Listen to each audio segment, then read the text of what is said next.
How's it going, everyone? It's me, Vivi, and welcome to a brand new Kingdom Hearts 3 trailer analysis. Yes, I stayed up until 3:30 AM. I was watching Skyward Wings stream, and we were all waiting for that trailer to pop up. And it did. I mean, it was obvious. It was pretty much closed doors, but a bunch of people were tweeting. You know, I'm gonna try not to ramble too much in the introduction because there's so much stuff to cover. They released 2 trailers, by the way. So what I'm gonna do is part 1 will focus on the gameplay parts only. As for part 2, we'll go over the cutscenes and all that, to try and figure out what the characters, you know, are doing there, like Marluxia, Vanitas, and the whole scene with Riku at the Dark Margin. And why am I doing this, splitting everything? Because I don't want to make too big of a video. Alright, so with that being said, let's get started. So again, the trailer starts off with Nomura's quote from the last 2 trailers. The one from June, the orchestra trailer, and July D23 Anaheim. This is the 3rd time we see this quote. It doesn't really have to do anything with the story according to Nomura, it just fits with Sora diving in the beginning. Well, for the orchestra trailer. I guess this applies for the other trailers as well. So we start off at the top of the factory, somewhere, and I believe we've seen a bit of this location in the Monsters Inc. leak. Yes, the leak turned out to be true. I mean, the person who shared that, it looked real to me, to be honest. And comparing these two, the leak and this, the leak is obviously old footage. Sora has been recolored.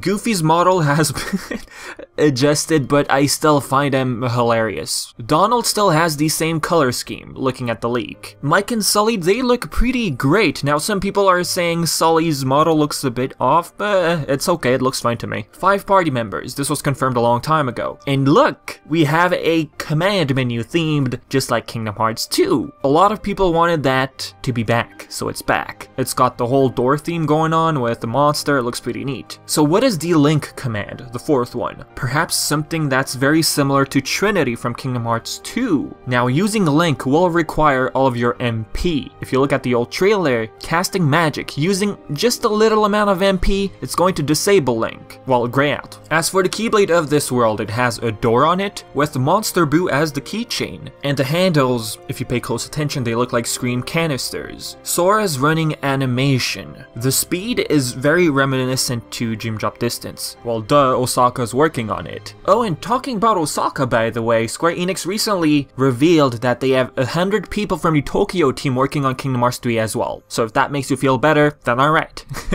It seems like we're being followed or watched by a helicopter, which is piloted by the CDA, the Child Detection Agency. They pretty much try and get rid of contaminants. Contaminants to kids. If we jump off from a high enough platform, Sora can dive, and then perform the dive attack. We don't see dive attack here, but looking at the other trailers, you can dive attack if you jump off a platform which is high enough. Now looking at the surroundings, I'm not too sure if we can land anywhere else. It looks like one pattern that we have to follow. Next, we proceed inside the factory. Sora's Keyblade glows just like 0.2 when you cast magic. Now before that, for a brief second, we lock onto a black object. No idea if it aids in battle. Is it like some sort of explosive? Probably a bit far-fetched, it's probably nothing. The Unversed are confirmed, and there's a very good explanation for this, because Vanitas is also confirmed. He appears in this world. Now I'll talk about Vanitas in part 2. Now the Unversed and Vanitas, they're both attracted to Scream canisters, I'm assuming. The canisters we see right here. And if you remember, these canisters are children's screams, aka emotion, which equals to energy. And there are new types of Unversed. And notice the emblem, if you pay close attention. So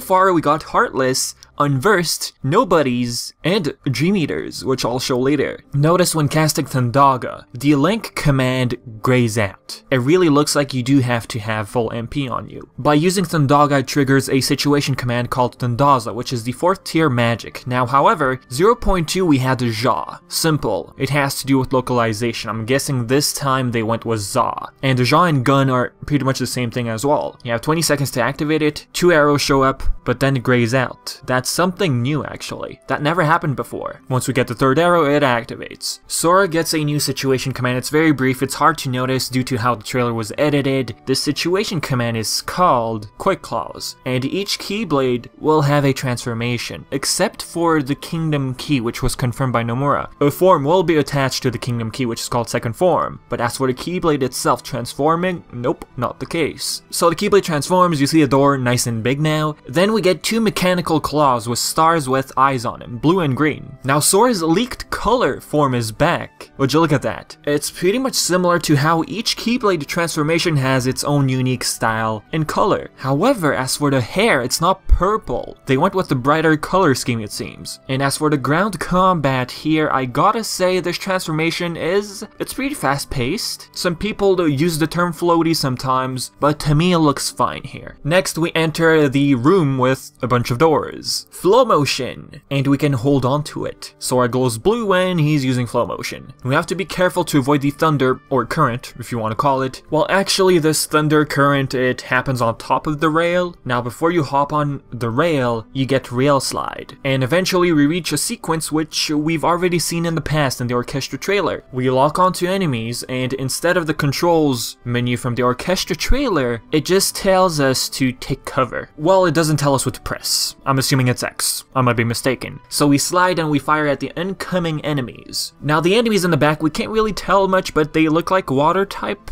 Heartless? I mean, it doesn't look like the water core Heartless which we've seen in the past. Those Heartless will be in the game, which I find super annoying. I hate them so much. It looks more like a Nocturne type of Heartless, the shape and all, the cone shape, but with water-based attacks. And this huge place reminds us of the post office from Traverse Town in Dream Drop Distance. What do you think? Very large area, pretty much built for the flow motion mechanic. Finally, we get to see Rapunzel, and look, we got Flynn/Eugene as a party member. He's got a frying pan, so watch out. The command menu, same type of scenario. It's themed after the world, which looks fantastic. Rapunzel whips her hair around, and she does these spiraling attacks which look pretty cool. Now, we've seen these Heartless before when the world was first revealed. We don't know the names yet. As for the Keyblade, if you pay close attention, there's a tower, the golden flower, and the symbol of Kingdom of Corona. As for the ground combos, it's the same we've seen from the orchestra trailer pretty much. That's about it. Now this Keyblade activates Mirage Shaft simply by normal ground combos. It lasts 30 seconds. Well, you have 30 seconds to activate it. Now this attack pattern right here, it resembles the start of Sonic Blade a bit, don't you think? You know, when you ram through enemies when you first start?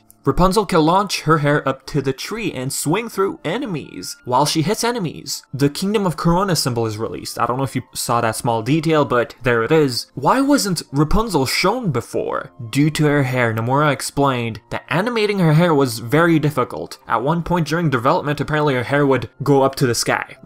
And he did say a long time ago that her hair would aid in battle. And thanks to Mystic Distance over on Kingdom Hearts Insider, we got a translation of what was explained during the D23 Expo regarding Rapunzel. In the video, Rapunzel's hair is used in the environment of her world. It floats in the wind and falls down when there are steps. Her hair can also wind up towards a tree. Nomura jokes that this is the most persistent hair in a game yet. Rapunzel's hair has been programmed to react accordingly to the terrain in the world. Pretty much looking at this area, there's a bunch of trees around. Each tree will allow Rapunzel to use her hair to perform a certain set of moves. Here you use Thundaga once, enough enemies on the field to quickly trigger Thundaza, 4th tier magic. Here we have Flynn just chilling out on a barrel, and his model looks quite nice. If I'm not mistaken, these Heartless are the Sonatas, because they have the healing ability. They're pretty much the green variant of, I don't want to say Nocturne Heartless. I mean, that's the name of one Heartless in particular, but you probably do understand what I mean. The Mirage Staff appears yet again. Here, Sora slides. What does it remind you of? Wisdom form. There has been a lot of inspiration right here, that's for sure. Just the way he's rotating the staff, it easily reminds you of Wisdom form. And for this form, by the way, the color is exactly the same as the other Keyblade transformation we saw in the previous trailer, right outside of the mansion. The blue, the stars on his pants, see it?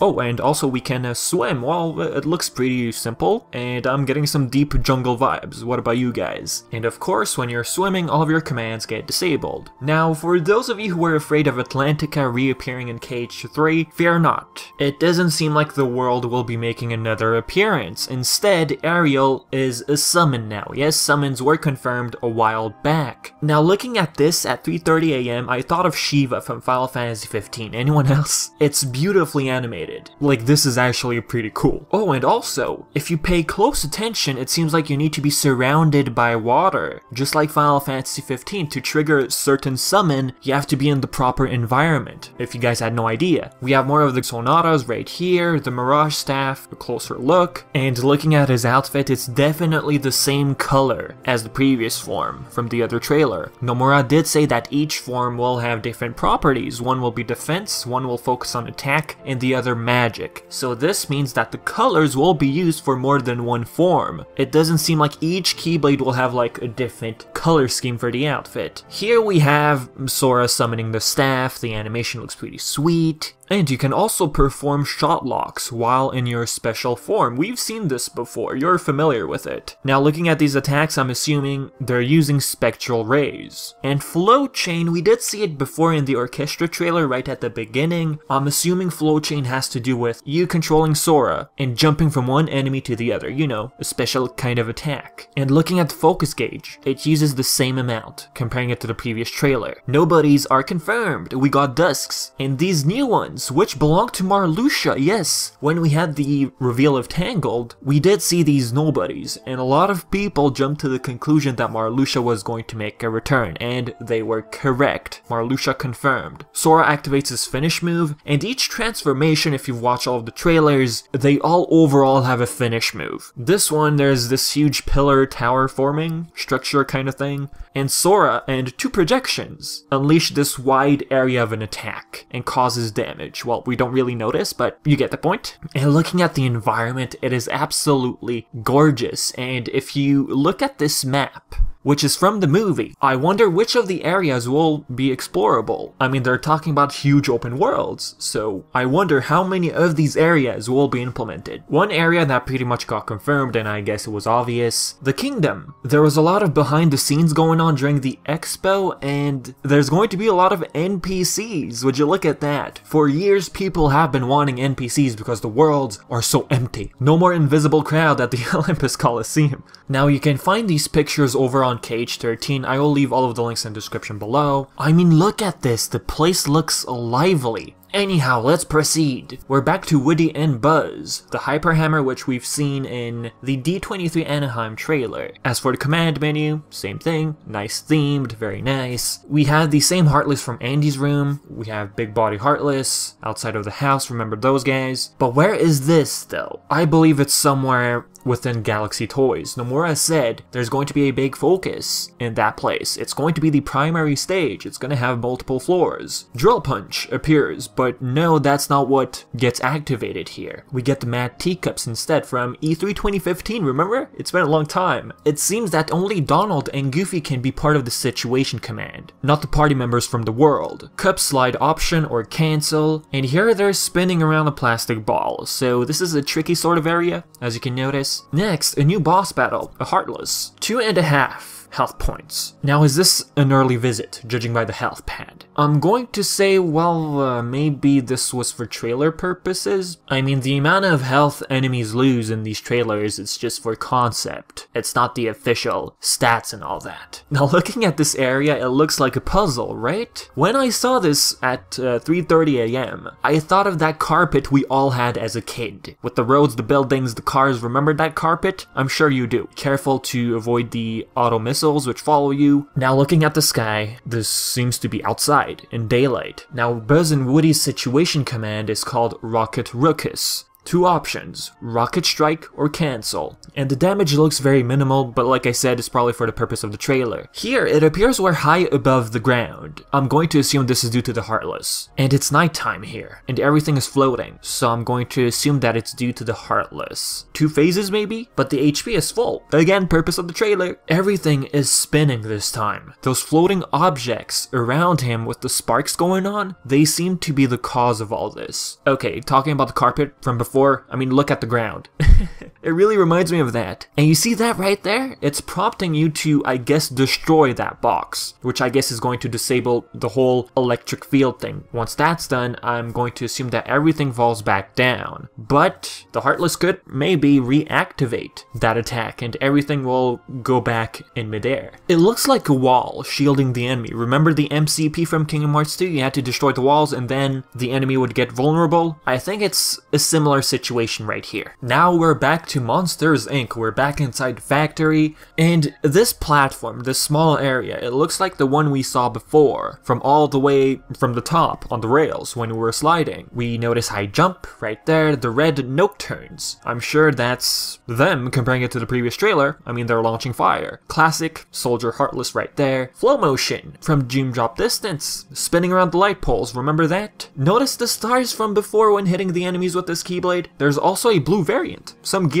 as well. Oh wow, pretty. Now what is this Boo's laugh power we see at the top left corner? I'm guessing the less she laughs, the more she fears, and that when she fears, I guess we lose. When into Quick Claws, there's a second situation command, and I'm sure you guys are familiar with this. Comparing this to the other one outside of the mention, each transformation comes with 2 power-ups. For example, double arrow guns, and then you get magic launcher. Here we got twin yo-yos as the second power-up. Now, do we need the second power-up to use a Scream Strike? It doesn't seem like it. It's still there, well, when you're in Quick Claw form. And one little nice touch they added, the Monsters Inc. logo. Pretty cool. Aha, there she is. I was wondering about Boo. She appears to be sitting, I think. Yeah, it looks like we have to fend off the Heartless, make sure she doesn't get scared. And I already love this move. I don't know about you. I mean, it's yo-yos, man. The Heartless right here, I think it's the Heartless we saw before. A nice close-up. And they look like they're water-based. Anyhow, this one, it looks to be the finisher. I'm not sure if this has to do with Scream Strike or not. As for this one, it looks like a Link command which is in use. Throw Mike like a bowling ball, and that look on Sora's face is priceless. He's loving it. And as an extra, they even put in the sound effects of bowling. Ladies and gentlemen, Dream Eater's confirmed as well. Wow. Well, this ain't a sleeping world, dude, so what's going on? Sora gained the power, I'm guessing, after he revisited the Dream Realm at the end of Dream Drop Distance. This one is called Meow Wow, if you remember. Now when you're throwing Mike, he turns into a Dream Eater, so summoning the Meow Wow is a Link command. While it does look like Mike is turning into a Dream Eater, unless that's what it looks like due to the way they edited the trailer, but I don't think so. It looks pretty clear to me that he turns into a Dream Eater. Wonder Balloon, Balloon Rush, or Tornado Jump. Boom, it explodes, and the whole party shows up. Let's hope this doesn't cause any frame rate issues. Last part of the video. The trailer which revealed the brand new theme for Kingdom Hearts, the main theme of KH3. Translating it from Japanese, it's Oath, but they localized it and they called it Don't Think Twice. That's the official name. Kinda like the whole situation with Passion being Sanctuary and Hikari being Simple and Clean. And I gotta say, this brand new music by Utada Hikaru, it gives you this feeling of a conclusion, and I like it a lot. Now some people are saying, well, it's very weak compared to the previous two. Well, it's your opinion, but I really like this one. And simply put it this way, people have been listening to Simple and Clean and Sanctuary for years, so hearing a new type of music like this, it's of course going to be different. And that's what I like about it. It's like very calm, but it also gives you this feeling of like the end is coming. And guys, the music shown in this trailer is probably the soft version. Maybe there's going to be a more upbeat version for the intro sequence, you never know. With that being said, let's move on. We're back to Mount Olympus. We dive, we've seen this before, but there's a slight difference here. Sora is not in his second form. Careful. I'm thinking Sora visits this place first. If you've played 0.2, you'll understand. That explains why his old KH2 clothes are on him. Why else would Square Enix suddenly change his clothes like that? Plus, this one looks very polished. Look at the HUD. Sora's hair covers more of the HP bar, and his crown necklace as well. If you pay close attention, the treasure chest, which was on the floating island, I read on Twitter people thought, at first, oh, they removed it, but then if you pay close attention, they just moved it. It's right at the bottom, right there. And let's not forget, we get the chance to see the command menu fully themed, which looks nice.